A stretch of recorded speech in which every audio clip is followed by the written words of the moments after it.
امن کمیٹی ضلع خوشاب کا ڈپٹی کمشنر سروش فاطمہ شیرازی کی زیر صدارت اجلاس اے ڈی سی جی احمد صہیب، اسسٹنٹ کمشنر عثمان غنی اور ڈی پی او خوشاب توقیر محمد نعیم سمیت دیگر آفیسرز کی شرکت۔ ڈپٹی کمشنر خوشاب سروش فاطمہ شیرازی کی زیر صدارت چہلم حضرت امام حسین رضی اللہ تعالی عنہ کے سلسلے میں ضلعی امن کمیٹی کا اجلاس منعقد ہوا، جس میں قائم مقام D P O Tauqeer Muhammad Naeem, additional deputy commissioner general Ahmad Suhaib, assistant commissioner Usman Ghani, general secretary مرکزی انجمن تاجران جوہر آباد رانا سلیم الرحمان اور امن کمیٹی کے ممبران نے شرکت کی۔ ڈپٹی کمشنر نے امن کمیٹی کے ممبران سے تفصیلی تعارف کیا۔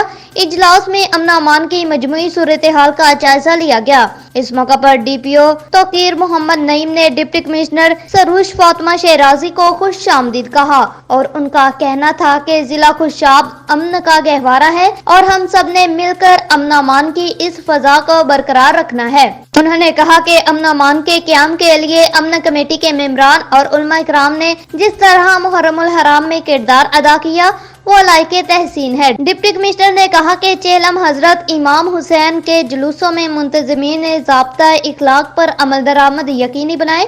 اس موقع پر امن کمیٹی کی جانب سے ہمیشہ کی طرح مکمل تعاون کی یقین دہانی کرائی گئی۔ اجلاس کے اختتام پر شہید کانسٹیبل ضیاء اختر کے لیے فاتح خوانی کی گئی اور ملک و قوم کی سلامتی اور ترقی کے لیے بھی دعا مانگی گئی۔